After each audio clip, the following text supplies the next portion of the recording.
Imagine walking through a forest where the trees are so thick that the sky is barely visible, and the air is heavy with the scent of damp earth and decaying leaves. This is the kind of darkness that enveloped Europe during the Middle Ages, a time so shadowy and mysterious that it's often referred to as the Dark Ages. But what if I told you that this period, which lasted from around 400 to 1000 AD, was not just a time of darkness and despair, but also a time of survival, resilience, and the birth of new beginnings? The fall of the Roman Empire in the 5th century AD was like a massive tree crashing to the ground, leaving behind a forest of chaos and confusion. For centuries, Rome had been the center of the known world, a powerful empire that stretched from the sands of North Africa to the cold, misty shores of Britain. But as the empire crumbled, Europe was plunged into a period of turmoil that lasted for centuries.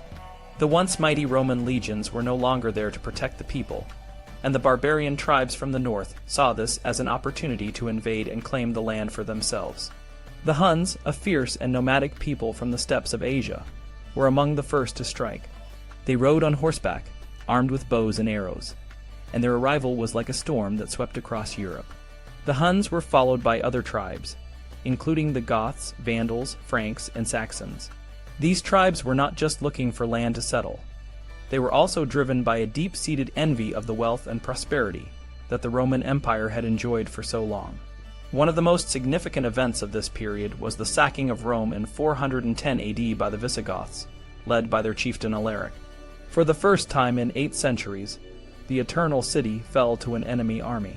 The Visigoths looted and pillaged, destroying priceless works of art and architecture. It was a shocking moment that marked the end of the Roman Empire in the West and the beginning of a new era. But the fall of Rome was not the end of the story. In the centuries that followed, Europe began to rebuild itself, albeit in a very different form. The power vacuum left by the fall of Rome allowed new kingdoms to rise, and the people of Europe had to adapt to a world without the structure and order that the Roman Empire had provided.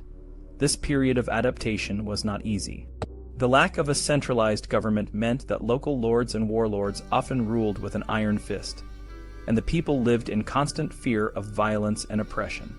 Despite the chaos, there were moments of hope and progress. Monasteries, for example, became centers of learning and culture. Monks copied and preserved ancient texts, ensuring that the knowledge of the past was not lost entirely. These monasteries also provided a sense of stability and community in a world that seemed to be falling apart. The Christian Church, which had become increasingly powerful, played a crucial role in this period. It provided a moral and spiritual framework that helped people make sense of the world around them. The medieval mind was shaped by the challenges of this turbulent time. People lived in a world where superstition and myth were often more powerful than reason and logic. The Church taught that the world was a place of sin and suffering, and that the only way to find salvation was through faith and obedience.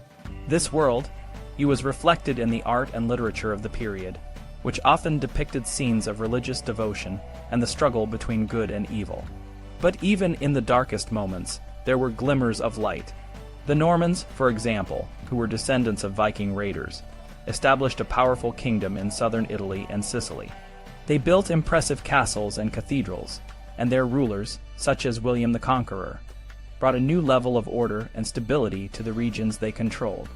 The Normans also introduced new agricultural techniques and trade routes, which helped to stimulate economic growth and social development. The Middle Ages were also a time of great technological innovation.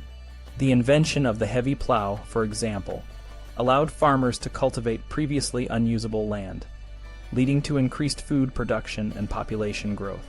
The development of the horse collar and stirrup made horses more effective for both farming and warfare.